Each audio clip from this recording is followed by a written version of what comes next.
اخوانیوں نے مشہور کر رکھا ہے نا کہ جو ہے یہ سلفی جو کتاب پڑھاتے ہیں عقیدہ ہر وقت توحید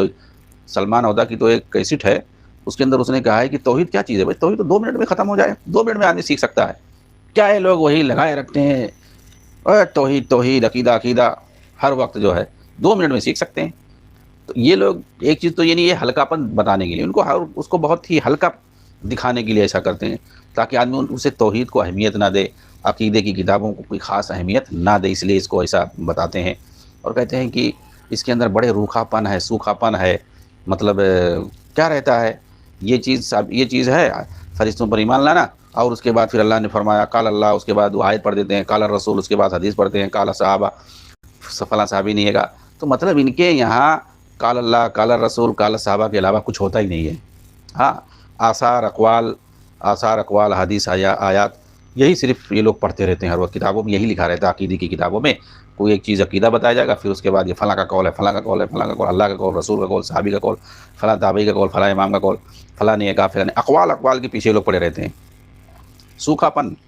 روکھا پن، کوئی ٹیسٹ ہی نہیں ہے ان کی کتابوں میں، عقیدے وغیرہ کی کتابوں میں کہ کوئی جو ہے جاندار کوئی واقعہ ہو، کوئی دلچسپ واقعہ بیان کیا گیا، کوئی حادثہ ہو، کوئی اور چیز ہو، اس طرح کی کوئی ایسی چیز ملے گی نہیں اس کتاب کے اندر. تو ایسا بول کر کے یہ لوگ متنفر کرنا چاہتے ہیں دراصل. نہیں تو بھائی اگر کوئی کتاب ہو جس کے اندر اللہ کے اقوال سے، رسول کے اقوال سے، صحابہ کے اقوال سے اور جو ہے سلف کے اقوال سے باتیں بتائی گئی ہوں تو یہی تو اصل دین ہے. لیکن یہ لوگ کیا کرتے ہیں، ایسی کتابوں سے متنفر دراصل کرنا ہوتا ہے، اس لیے ایسی باتیں بولتے ہیں. کہتے ہیں ان کتابوں میں پڑھنے میں مزہ نہیں آتا ہے، سوکھا پن ہے، صرف فلاں کا قول، فلاں کا قول، فلاں کا قول. حالانکہ اس میں اللہ کا قول ہوتا ہے، رسول کا قول ہوتا ہے، صحابہ کا قول ہوتا ہے، تابعین، طب تابعین، ائمہ محدثین کا قول ہوتا ہے، سلف امت کا قول ہوتا ہے. ان کو اچھا نہیں لگتا ہے. ان کے یہاں کس کا قول ہونا چاہیے بھائی؟ ان کے یہاں جب تک حسن بننا کا قول نہ آئے، سید قطب کا کوئی الٹا سیدھا قول نہ آئے، ہاں، جب تک کہاں سے بات ان کو اچھی لگے گی. جب سید قطب کا قول آ جائے گا تب جھوم جاتے ہیں یہ لوگ، کہیں گے ہاں اب تو مزہ آیا. معالم فی الطریق ہے، فی ظلال القرآن ہے، یہ سب گمراہیوں والی جو کتاب ہے نا، اللہ تعالیٰ اجتماعیہ ہے، معرکۃ الاسلام اور راسمالیہ ہے، تو یہ ساری کتابیں لماذا آدمونی،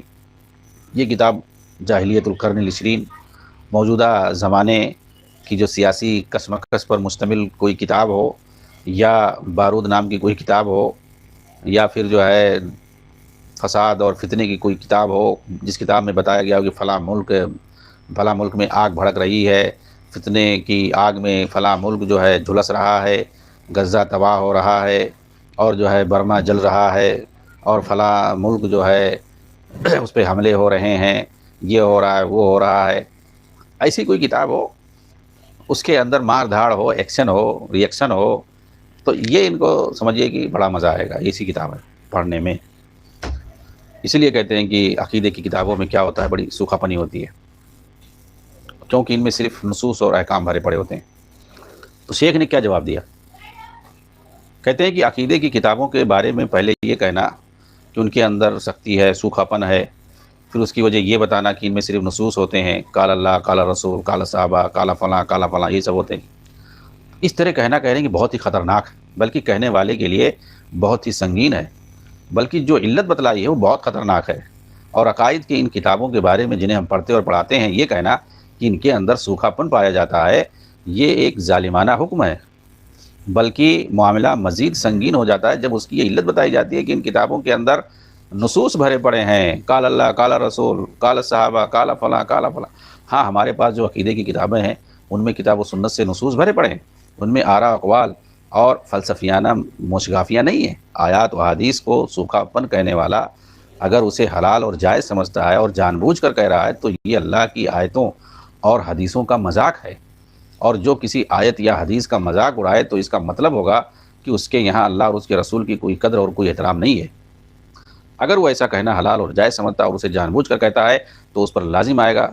تو اس سے یہ لازم آئے گا کہ وہ اللہ رب العالمین اور رسول اللہ صلی اللہ علیہ وسلم کا مذاق اڑا رہا ہے. اور جو اس نے یہ بات کہی کہ اکثر نوجوان ایسی کتابوں سے دور رہتے ہیں نعوذ باللہ، تو یہ افتراء پردازی ہے،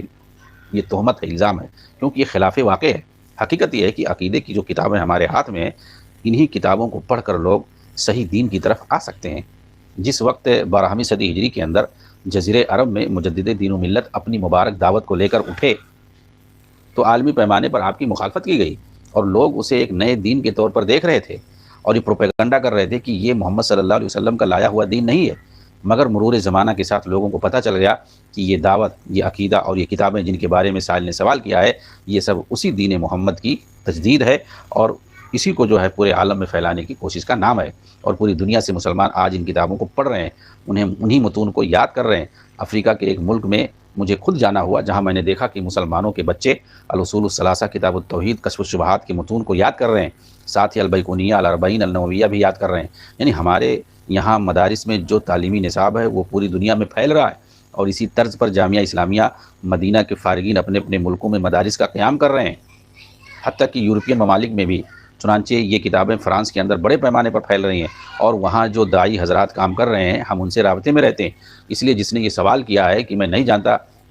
کہ وہ اس حقیقت سے واقف نہیں ہے یا جان بوجھ کر تجاہل عارفانہ سے کام لے رہا ہے، کیونکہ وہ اس ملک میں زمانے تک رہا ہے، پھر وہ برطانیہ گیا، مجھے نہیں لگتا کہ اسے یہ حقیقت نہیں معلوم ہوگی، بلکہ ایسا لگتا ہے کہ وہ عقیدے میں الحاد کا شکار ہے، اسی لیے اس نے ان کتابوں پر یہ حکم لگایا ہے۔ اور یہ کہنا کہ مسلم نوجوان ایسی کتابوں سے اعراض کر رہے ہیں تو یہ باطل اور جھوٹ ہے، اور ایسی باتیں جن کتابوں میں لکھی گئی ہیں اور سلفی عقائد کے خلاف، یعنی کتاب و سنت سے بھری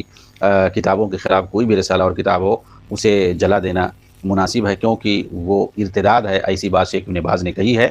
اور اب اس کے بعد کوئی سوال نہیں، یہی جواب کافی ہے۔ یعنی ایسی باتیں کوئی نہیں کہہ سکتا ہے کہ عقیدے کے اندر سوکھا پن ہے، کیونکہ اس کے اندر صرف قال اللہ قال رسول، ایسی بات وہی کہے گا جس کو دین کی سمجھ نہیں ہے۔